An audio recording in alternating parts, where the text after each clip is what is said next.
اس کے بجائے وہ مزید کلمہ پڑھ رہے ہیں، ان کے آپ کی رسول پاک صلی اللہ کی وحدانیت کا اقرار کر رہے ہیں، رسول پاک کی رسالت کا اقرار کر رہے ہیں. کسی نے کہا کہ خبیب ایسا نہیں تمہارا دل چاہتا کہ تم اپنے گھر والوں کے ساتھ ہوتے آرام سے سکون کے ساتھ، اور محمد جو ہے وہ ان کو جو ہے وہ ہم اذیت دے رہے ہوتے یا کچھ تکلیف دے رہے ہوتے یا تمہارے ساتھ جو ہے وہ نیک اچھا معاملہ ہو رہا ہوتا. تو انہوں نے کہا کہ نہیں، خدا کی قسم مجھے یہ گوارا نہیں ہے کہ نعوذ باللہ محمد صلی اللہ علیہ وسلم کو ایک کانٹا بھی چبھے، میری کیا میرے ماں باپ کی جان ان پر قربان. اور اس کے بعد جو مشرکین تھے انہوں نے آپ کو برچھیاں مار مار کر، نیزے مار مار کر شہید کر دیا. اور رسول پاک صلی اللہ علیہ وسلم جب مدینہ میں بیٹھے ہوئے ہیں تو آپ تک سلام آتا ہے، شہادت سے پہلے آپ سلام بھیجتے ہیں، آپ رسول پاک صلی اللہ علیہ وسلم کہتے ہیں وعلیک السلام یا خبیب، اور اس کے بعد کہتے ہیں کہ ظالموں نے میرے خبیب کو شہید کر دیا. تو یہ ہے وہ محبت، یہ ہے وہ اللہ کو پانے کا جذبہ جو رسول پاک صلی اللہ علیہ وسلم کی محبت سے ہو کر گزرتا ہے. کیونکہ رسول پاک صلی اللہ علیہ وسلم نے فرمایا تھا کہ تم میں سے کوئی بھی شخص اس وقت تک کامل مومن نہیں ہو سکتا، پورا ایمان میں داخل نہیں ہو سکتا، یا وہ مومن ہونے کا حق ادا نہیں کر سکتا جب تک میں اسے اپنے اس کے نفس، اس کے اہل و عیال، اس کے مال و متاع، تمام چیزوں سے زیادہ عزیز نہ ہو جاؤں. اچھا، پانے کی آپ نے بات کی، اللہ تعالیٰ کو حق کو پانے کی بات کی، لیکن اس سے پہلے ایک تلاش، ایک جستجو اس کو پانے کے لیے یا اس کو پہچاننا، جیسے کہ تلاش حضرت سلمان فارسی رضی اللہ عنہ کو تھی، یا جیسے آپ نے حضرت عمر صدیق رضی اللہ عنہ کا ذکر کیا، وہ کیا کہا کرتے تھے جب آپ صلی اللہ علیہ وسلم کی بعثت سے پہلے یا ظہور نہیں ہوا تھا نبوت کا، تو اس وقت بیت اللہ کے بارے میں آتا ہے، بیت اللہ کا وہ دروازہ پکڑ کر کے پردہ کہا کرتے تھے اللہ تعالیٰ مجھے یہ بتا کہ میں تیری عبادت کیسے کروں. وہ تلاش، وہ جستجو، وہ اس کو پہچاننا، تو سب پہلے تو یہ ضروری ہے شفتا صاحب. اس کو وہ تلاش اور جستجو تو رسول پاک صلی اللہ علیہ وسلم کی بعثت کے وقت انہیں مل گئی، اور حق کی تلاش اگر ہوتی ہے تو انسان منزل مقصود تک پہنچ جاتا ہے. یہ وہ صحابہ تھے کہ جنہوں نے بالآخر اس منزل تک پہنچنا ہی تھا. لیکن کبھی آپ نے سوچا کہ پاسباں مل گئے کعبے کو صنم خانے سے؟ جی، میری مثال کس سے ہے؟ تاتاری والا، ہاں، جو تاتاریوں نے فتح کیا اس کے بارے میں نہیں، بالکل بھی نہیں. حضرت اکرمہ بن ابی جہل. اچھا، حضرت اکرمہ بن ابی جہل. والد کون ہے، باپ کون ہے؟ ابو جہل. اسلام کا بدترین دشمن، جس نے کہ مرتے وقت بھی یہ کہا تھا کہ میرا سر جو ہے نا تھوڑا گردن سے قریب نیچے سے کاٹنا تاکہ لگے کہ سردار کا سر ہے.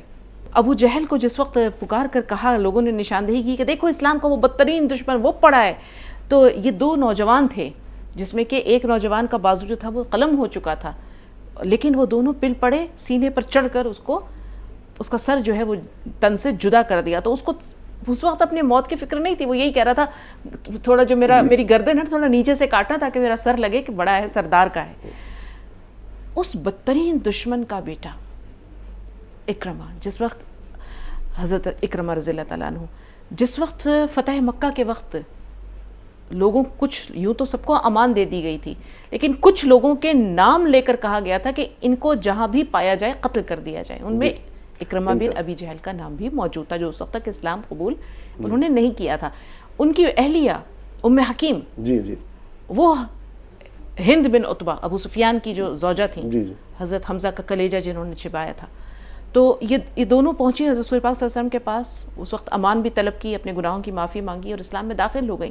تو ام حکیم جو اکرمہ بن ابی جہل کی بیوی تھیں، انہوں نے اپنے شوہر کے لیے امان مانگی، رسول پاک صلی اللہ علیہ وسلم نے امان دے دی. اب یہ تلاش کرتے ہوئے اپنے شوہر کو نکل گئی مکہ سے باہر، اور شاید یمن کے آس پاس کہیں جا کر انہوں نے اپنے شوہر کو پا لیا اور پھر کہا کہ آپ کو امان مل گئی ہے، آپ اسلام قبول کر لیجئے. انہوں نے واقعی واپس آئے اور اسلام قبول کر لیا. اور اس کے بعد جو آپ کی خدمات ہیں وہ آب زر سے لکھے جانے کے لائق ہیں کہ کس طرح بے جگری سے اسلام کے جب جانباز صحابہ کا نام آتا ہے، جب جرنیل صحابہ کا نام آتا ہے، تو جہاں خالد بن ولید ہیں، عمرو بن العاص ہیں، زرار بن الازور ہیں، شرجیل بن حسنہ ہیں، مسنہ بن حارثہ ہیں، وہاں حضرت اکرمہ بن ابی جہل بھی ہیں. ایک مرتبہ کہتے ہیں کہ رسول پاک حضرت عمر کے دور میں، جی، حضرت عمر کے دور میں ابو سفیان موجود ہیں، حضرت اکرمہ ہیں، اور بھی کچھ حضرت ہشام ہیں، کچھ حارث ہیں، یہ تمام لوگ وہاں موجود تھے. اتنی دیر میں حضرت سلمان فارسی آتے ہیں، حضرت بلال آتے ہیں، اور بھی غربا نادار صحابہ آتے ہیں جو سابقون الاولون میں سے ہیں. حضرت عمر فاروق انہیں آگے جگہ دیتے ہیں اور یہ پیچھے ہوتے ہوتے ہوتے ہوتے جوتیوں تک پہنچ جاتے ہیں. تو حضرت اکرمہ کہتے ہیں کہ عمر نے ہماری بڑی تذلیل کیا. اور کوئی صحابی کہتے ہیں کہ عمر نے ہمیں جوتیوں تک پہنچا دیا. تو حضرت اکرمہ یا کوئی اور صحابی کہتے ہیں کہ تم نے اسلام لانے میں دیر کی ہے. یہ وہ لوگ ہیں جن کی خدمات بے بہا ہیں, جنہوں نے اسلام اس وقت قبول کیا جب اسلام کمزور تھا, جنہوں نے جان تن من دھن کی بازی لگائی, جنہوں نے اپنی جانوں پر کھیل جانے سے کبھی جو ہے وہ دریغ نہیں کیا. اور تمہیں نے دیر کی اس لیے تمہارا مقام وہ ہے, انہوں نے جلدی کی اس لیے ان کا مقام یہ ہے. حضرت اکرمہ کو یہ بات لگ گئی دل کو, اور انہوں نے کہا کہ اگر ہم کچھ ایسا کر جائیں جو ہمیں ان کے برابر کر دے. کہا ٹھیک ہے, میدان میں جاؤ, داد شجاعت دو, پھر تم بھی ان کی برابری میں آ جاؤ گے. اب آتا ہے وہ موقع, تھوڑا قصہ طویل ہو رہا ہے لیکن اللہ کو پانا بہت مشکل ہے, آسان نہیں ہے. بہت ساری جنگوں سے ہوتے ہوئے یرموک کے میدان میں پہنچتے ہیں حضرت اکرمہ. اب یرموک کی جو جنگ تھی وہ رومیوں کے ساتھ سب سے بڑی, سب سے خونریز اور سب سے مشکل ترین جنگ تھی. رومیوں کے پاس لشکر جرار تھا, نہ ان کے پاس اسلحے اور ساز و سامان کی کمی تھی, نہ ان کے پاس لشکر اور نفوس کی نفری کی کمی تھی. ان کے پاس ان کا علاقہ تھا یرموک, انہی کا علاقہ تھا. مسلمان تو بیچارے اپنے علاقوں سے چھوڑ کر دشمن کے علاقے میں آئے تھے, ان کے نرغے میں آئے تھے. یہ مٹھی بھر تھے, وہ بے شمار تھے, تقریباً 3 لاکھ سے زیادہ کا ان کا لشکر تھا. اب یہاں قومی حمیت تھی پوری طرح سے. رومیوں نے جو یہ اپنے تمام جرنیلوں کو اور اپنے سپاہیوں کو قومی حمیت کا جوش دلایا تھا کہ تمہیں کسی بھی حال میں ان بدوؤں کو نیست و نابود کرنا ہے. یہی جذبہ ادھر بھی کار فرما تھا. لیکن چونکہ 3 دن سے لگاتار جنگ ہو رہی تھی اور مسلمانوں کا نقصان بھی ہوا تھا اور کچھ ان کے حوصلے پست بھی ہو رہے تھے. اب چوتھے دن جب کہتے ہیں گھمسان کا رن پڑا, رومیوں کا دباؤ اتنا زیادہ تھا کہ حضرت عمرو بن العاص اور شرجیل بن حسنہ ان دونوں کے ساتھ جو دستہ تھا اس پر رومیوں نے پوری زور کے ساتھ چڑھائی کی, پوری زور کے ساتھ جو ہے وہ پل پڑے. حضرت اکرمہ جو تھے ان کے پاس بھی جو ان کی ٹکڑی تھی اس پر اس زور کا دھاوا نہیں بولا گیا تھا. اب انہوں نے یہ دیکھا کہ آج اگر ہم دباؤ میں آئے تو ہم یہ جنگ کبھی نہیں جیت پائیں گے. انہوں نے اپنی زرہیں نکال پھینکی. سب سے پہلے تو حضرت اکرمہ نے اپنی زرہ اتار پھینکی, اپنی لوہے کی جو خود جو تھا ٹوپی وہ بھی اتار پھینکی, اپنا صافہ اپنی پگڑی باندھ لی سر پر, جسے کہتے ہیں سر سے کفن باندھ لیا. اس کے بعد کہا کون ہے جو میرے ہاتھ پر موت کی بیعت کرتا ہے؟ کون ہے جو میرے ہاتھ پر موت کی بیعت کرتا ہے؟ 400 صحابہ جن میں حضرت زرار بن الازور بھی ہیں, جس میں حضرت حارث بھی ہیں, جن میں ان کے بیٹے حضرت عمر نام تھا شاید ان کا, نوجوان بالکل وہ بھی تھے. 400 صحابہ نے ان کے ہاتھ پر موت کی بیعت کی کہ آج یا تو اسلام فاتح ہوگا یا تو ہم زندہ رہیں گے, آج یا تو دشمن رہے گا یا ہم رہیں گے, آج جان رہے یا جائے لیکن ہم دشمن کو غالب نہیں آنے دیں گے. اور اس زور کا دھاوا بولا کہ وہ جو مسلمان دباؤ میں آ رہے تھے وہ چڑھتے چلے گئے, یہاں تک کہ رومیوں کو پوری طرح سے پیچھے دھکیل دیا اور ایسی بے جگری سے لڑے کہ جنگ کا پاسا پلٹ گیا. اب جب فتح ہو گئی تو حضرت خالد بن ولید ڈھونڈتے آئے, دیکھا کہ نزع کا عالم ہے, آپ کے بیٹے جو ہیں وہ بھی دم توڑ رہے ہیں یا دم توڑ چکے ہیں, حضرت اکرمہ جو ہے وہ بھی جان کنی کا عالم ہے. پوچھا کیا ہوا؟ کہا اللہ نے ہمیں فتح دے دی. تو اس سے پہلے جب وہ ہاتھ پر بیعت لے رہے تھے تو حضرت خالد نے کہا تھا کہ اکرمہ نہیں, میں تمہیں اس کی اجازت نہیں دوں گا, ابھی ہمیں تمہاری ضرورت ہے. اچھا یہ دونوں ایک ہی قبیلے سے تھے, بنی مخزوم سے تھے. انہوں نے کہا میں تمہیں نہیں دوں گا اس چیز کی اجازت. تو انہوں نے کہا تھا الیک عنی, دور ہٹو خالد, دور ہٹو. تو تم اسلام پہلے لائے ہو, تمہارے دامن میں نیکیاں بہت زیادہ ہیں, مجھے دیر ہو گئی, میرے دامن میں اتنی نیکیاں نہیں ہیں. اب یہی وہ موقع ہے کہ میں اپنی جان کی بازی لگا کے اللہ کو پا لیا. انہوں نے اللہ کو جس وقت دم توڑا حضرت خالد کی گود میں تو حضرت خالد نے یہ کہا تھا کہ جاؤ ابن الحنتمہ، یعنی حضرت عمر فاروق کی والدہ، جب انہیں کوئی بات دکھی ہوتے تھے، خوشی کی بات ہوتی تھی تو والد کے نام سے موسوم کرتے تھے، اور جب کوئی ایسی دکھ کی بات ہوتی تھی تو ماں کے نام سے موسوم کرتے تھے کہ جاؤ ان کو خبر دے دو کہ شہسوار میدان میں اس طرح سے جان دیتے ہیں، تو اللہ کو پانے کے لیے عشق نہیں۔ صحیح بات ہے، اس کی تو آپ نے بات کی، خیر اس وقت کے دور میں تو ابھی یہ والی چیزیں تو نہیں ہیں، اور ظاہر سی بات ہے پہلے تو افواج نہیں ہوا کرتی، اب تو یہ تمام تر چیزیں جو ان کی ہے ان کی ذمہ داری آج دین کی حفاظت کر لیجیے اپنے، دین- یہی میں سب سے بڑی جنگ ہے آج جو سب سے پہلے وہی جہاد جس کی آپ نے ذکر کی، وہی تمام تر چیزیں جو ہر پل ہر سیکنڈ ہمارے لیے موجود ہیں، وہ نفس کے خلاف ہے، نفس کے خلاف ہے، بالکل۔ تو ہمارے لیے وہ تمام تر مواقع موجود ہیں، وہاں کہاں کھڑے اور کس جگہ پر پہنچنے کیا کرنا۔ شیطان کے وار ہزار ہیں، ہمارا نفس کمزور ہو چکا ہے، ہمارا نفس طاقتور ہو چکا ہے، ہماری روح کمزور ہو گئی ہے، وہ روح جس میں ایمان کا نور ہونا چاہیے تھا وہ نفس کے سامنے چاروں شانے چت ہو جاتا ہے۔ ہمارا نفس جو ہمیں ورغلاتا ہے، ہم نے دنیا کو سب کچھ سمجھ لیا ہے۔ انہوں نے کیوں جان کی بازی لگائی؟ کیا انہیں اپنے بیوی بچوں سے پیار نہیں تھا؟ کون ہے جو مرنا چاہتا ہے کوئی؟ مرتے وقت انسان کہتا ہے کہ کچھ سانسیں اور مل جائیں، لیکن یہ کون تھے وہ لوگ؟ یہ وہ لوگ تھے جو اللہ کے دین کی سرخروئی کے لیے، جو دین کی بلندی اور برتری کے لیے، جو اللہ کو پانے کے لیے سب کچھ قربان کرنے کو تیار تھے۔ آج ہم سب کچھ قربان کرنے کو نہیں، ہم سب کچھ پانے کو تیار ہیں، پانے کے لیے ہم سب کچھ پانے کے لیے تیار ہیں۔ ایک شخص تھا بہت عبادت گزار، عام لوگوں کا قصہ بھی بیان کرتے ہیں۔ جی، ایک شخص تھا، اسی میں آپ کے اس سوال کا جواب موجود ہے، بہت عبادت گزار۔ اسے خبر ملی، اچھا دن اس کے گزرتے تھے روزے میں، عبادت میں، اور رات بھی جو ہے وہ قیام اللیل میں گزرتی تھی۔ اسے خبر ملی کہ لوگ جو ہے فلاں جگہ پر ایک درخت کی پوجا کر رہے ہیں، اور لیا اس نے کلہاڑا کہ آج میں اس درخت کو کاٹ دوں گا، نہ رہے گا بانس اور نہ بجے گی بانسری۔ تو کلہاڑا لے کر چل پڑا، راستے میں شیطان ملا، شیطان نے اسے روکنا چاہا، اس نے اٹھایا شیطان کو پٹک دیا، اسے سینے پر چڑھ کر خوب پٹائی کی اس کی۔ تو شیطان نے کہا کہ مجھے کیوں مار رہے ہو؟ میں نے تمہارا کیا بگاڑا ہے؟ میں تو تمہارے پاس ایک آپشن لے کر آیا ہوں، ایک میرے پاس تمہارے لیے ایک آفر ہے۔ پوچھا کیا آفر ہے؟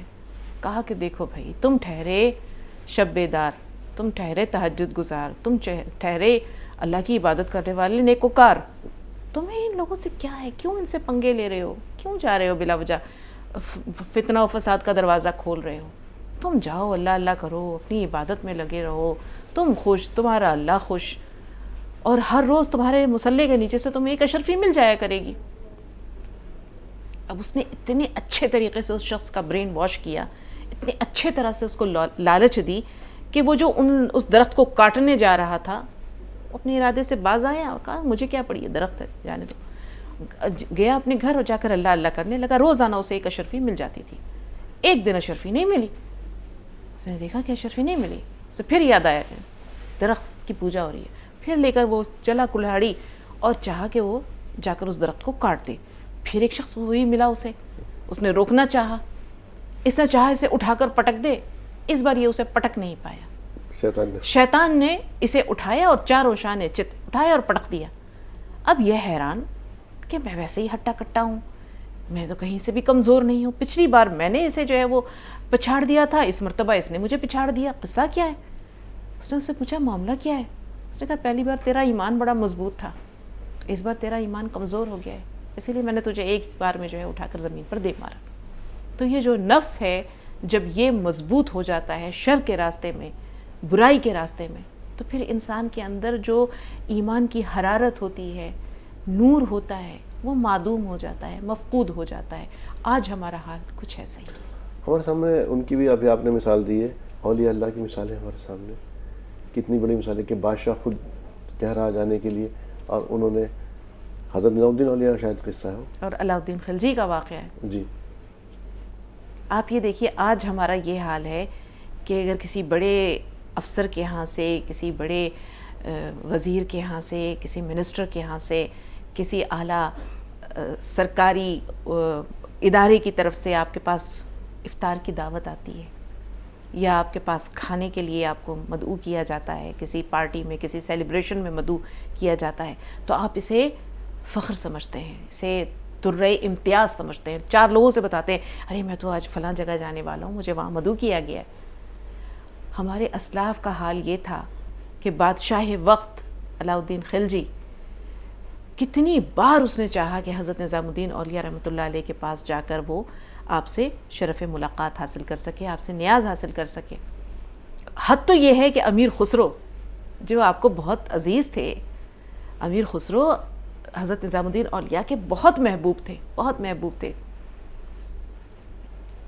تو ان کا واسطہ لیا, ان کے ذریعے کہلوایا کہ جاؤ ذرا پیروی لگا دو کہ میں ایک بار ملنا چاہتا ہوں, میں ایک بار شرف باریابی چاہتا ہوں. لیکن نہیں ملی اجازت.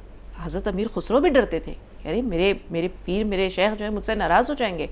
انہوں نے کبھی بھی اس چیز کی سفارش نہیں کی. اب قاصد کا کام پیغام رسانی ہے, وہ پیغام پہنچا دیا ہوگا, لیکن امیر خسرو نے اس سے زیادہ کبھی کوشش نہیں کی. اب علاء الدین خلجی نے ایک مرتبہ ایک رقعہ بھیجا کہ آپ سے ملاقات کا خواہش مند ہوں, اور اگر آپ مجھے اجازت نہیں دیں گے اپنی رضامندی سے تو میں زبردستی جو ہے وہ آپ کے خانقاہ میں داخل ہو جاؤں گا. حضرت نظام الدین اولیاء رحمۃ اللہ علیہ نے اس رقعے کے پیچھے لکھ دیا کہ فقیر کی کٹیا کے 2 دروازے ہیں, اگر تو ایک دروازے سے داخل ہوا تو فقیر دوسرے دروازے سے باہر نکل جائے گا. تو سر بس پروگرام کو وائنڈ اپ کرنے کا وقت آ رہا. آخری سوال میرے ذہن میں جو آیا وہ بھی, آج کل جو ہم غریب غربا جو ہے, ظاہر سی بات ہے آج کل اس کی اپنی ضروریات ہی پوری نہیں ہو رہی. اس ضروریات کے معمول میں, اور کہا بھی گیا ہے کہ اللہ تعالیٰ, آپ صلی اللہ علیہ وسلم کی تو حدیث کا مفہوم ہے نا کہ فکر و فاقہ آپ کو کفر کی حد تک لے جاتا ہے. ان لوگوں کو کیا میسج دیں گے, کیسے وہ لوگ اللہ تعالیٰ کو پالیں, اور خاص طور سے اس وقت تو رمضان کا مہینہ بھی چل رہا ہے. غربا و نادار اللہ کو پالیں. ہاں, ان کو جن کے پاس وقت ہی نہیں ہے بیچاروں کی اپنی ضروریات جو ہیں ان کی سارا دن تھکے حال ہوتے ہیں بیچارے. ان کے لیے تو اللہ تعالیٰ نے آسانیاں ہی آسانیاں رکھی ہیں. آپ یہ دیکھیے رسول پاک صلی اللہ علیہ وسلم دعا کیا کرتے تھے, اے اللہ تعالیٰ مجھے مسکینوں جیسی زندگی دینا, مجھے مسکینوں جیسی موت کرنا, اور حشر میں میرا معاملہ مسکینوں کے ساتھ کرنا. کیوں کہا تھا کہ حضرت عبد الرحمن بن عوف کو, عبد الرحمن تم گھسٹتے ہوئے آ رہے ہو, عشرہ مبشرہ ہیں, عشرہ مبشرہ ہیں میں سے ایک ہیں حضرت عبد الرحمن بن عوف, تو کہہ رہے ہیں کہ گھسٹتے ہوئے آ رہے ہو. کیوں؟ کیونکہ آپ کے پاس مال و اسباب بے انتہا تھا. تو جو غربا اور نادار ہیں وہ پل صراط پر سے بجلی کی طرح پار کریں گے راستہ, کیونکہ ان کے پاس وہ دنیاوی علائق نہیں ہیں. آپ یہ دیکھیے کہ مال و دولت جس کے پاس ہے وہ کتنا بد نصیب ہے کہ وہ کماتا ہے, چھوڑ جاتا ہے وارثوں کے لیے, اور قیامت کے دن حساب دے گا وہ خود. کتنی بڑی اس کے لیے یہ بد نصیبی ہے. تو جو غربا اور نادار ہیں ان کے لیے تو زندگی بہت آسان ہے کہ صرف وہ ایک شخص حاصل ہوا رسول پاک صلی اللہ علیہ وسلم کے پاس اور کہا اگر میں صرف فرائض ادا کر دوں, نواہی جن چیزوں سے منع کیا گیا ہے ان سے میں خود کو باز رکھوں, تو کہا کہ پھر تیرے لیے نجات ہے. تو جس کے پاس جتنا کم سرمایہ ہے اس کے لیے نجات اتنی ہی آسان ہے, بشرط یہ کہ وہ اللہ کے قائم کردہ حدود کی جو ہے وہ پامالی نہ کرے, جن چیزوں کا حکم دیا گیا ہے, جو فرائض ہیں, جو واجبات ہیں, انہیں ادا کر دے, اور باقی پھر ان کے پاس تو کچھ نہیں ہے. آپ یہ دیکھیے ایک شخص دو اشخاص حضرت سلمان فارسی کے پاس آئے. حضرت سلمان فارسی گورنر ہیں گورنر, لیکن ہیں فقراء صحابہ میں سے ہیں. تو کھانا جب ان کے سامنے رکھا گیا, سوکھی روٹی, تو لوگوں نے کہا کتنا اچھا ہوتا اگر اس میں ہمارے پاس زعتر بھی ہوتا. ایک طرح کا یہ ایک ہرب ہوتا ہے جس کو تیل میں ڈال کر کے روٹی کے ساتھ کھایا جاتا ہے. تو حضرت سلمان چونکہ میزبان تھے, اب مہمان نے جب یہ فرمائش کر دی تو ظاہر سی بات ہے کہ مہمان نوازی بھی ضروری تھی. انہوں نے اپنے وضو کا لوٹا دیا اور کہا کہ جاؤ اس کو جا کے گروی رکھو, اور جو پیسے ملے ان سے زعتر لے کر آؤ, اور ان کو کھانے کے لیے دیا. تو جب وہ کھانا کھا چکے دونوں مہمان, تو ایک شخص نے کہا کہ اللہ تعالیٰ تیرا شکر ہے کہ تو نے ہمیں جو کھانا دیا اس پر ہم تیرا اس پر قناعت کرتے ہوئے تیرا شکر ادا کرتے ہیں. تو حضرت سلمان فارسی نے کہا کہ اگر تم نے قناعت کی ہوتی تو میرا وضو کا لوٹا گروی تو نہ رکھا ہوتا. تو آپ یہ دیکھیے کہ حضرت عمر فاروق گھات لگا کر بیٹھا کرتے تھے. جب گورنروں کو وہ بلایا کرتے تھے تو راستے میں حضرت حذیفہ بن یمان آ رہے ہیں, حضرت سلمان فارسی آ رہے ہیں, وہی اپنا ایک عصا, ایک وضو کا لوٹا یا ایک ٹوٹا پھوٹا پیالہ, اور کبھی پیدل کبھی گدھے پر سوار, کبھی ایک گھوڑے پر سوار. اور اس کے بعد حضرت عمر فاروق یہ دیکھا کرتے تھے کہ جب یہ یہاں سے گئے تھے تو ان کے پاس کیا تھا اور جب یہ وہاں سے آ رہے ہیں تو ان کے پاس کیا ہے. تو جو فقراء ہیں یقین کیجئے ان کا حساب تو بہت آسان ہے, کیونکہ ان کے پاس وہ دنیاوی اسباب کی علت نہیں ہے جو قیامت کے دن ان کے اعمال کا جو گناہوں کا پلڑا ہے اس کو وزنی کر دے گا. ناظرین صحیح بات ہے, ہمارا یقین کے اوپر ہمارے اوپر بات ہے, آپ کو یقین کر کے دیکھیے. اور یہ تو ہے بھی کہ جو غریب غربا ہوں گے ان کا حساب جو ہے بہت آسان ہوگا. کہا جاتا ہے کس کے بارے میں, شاید کسی حدیث کا مفہوم ہے کہ جو غریب لوگ ہیں وہ 500 سال پہلے جنت کے اندر داخل ہو جائیں گے جو امیر لوگ ہیں ان سے. تو ناظرین اس وقت موقع رمضان کا ہے, چل رہا ہے, اس کے اندر کوشش کیجیے کہ اللہ تعالیٰ واقعی پالے, اور اس سے اچھا موقع ہو ہی نہیں سکتا. شفتا صاحبہ ہم میں شمولیت کے لیے آپ کا تہہ دل سے شکریہ. بہت بہت شکریہ. تو ناظرین راز زندگی میں آج اتنا ہی, اسی کے ساتھ اپنے میزبان کو دیجیے اجازت. السلام علیکم ورحمۃ اللہ وبرکاتہ. This program presented by Hamdard Ruabza, the drink of India. Milkshake, Nariyal Pani.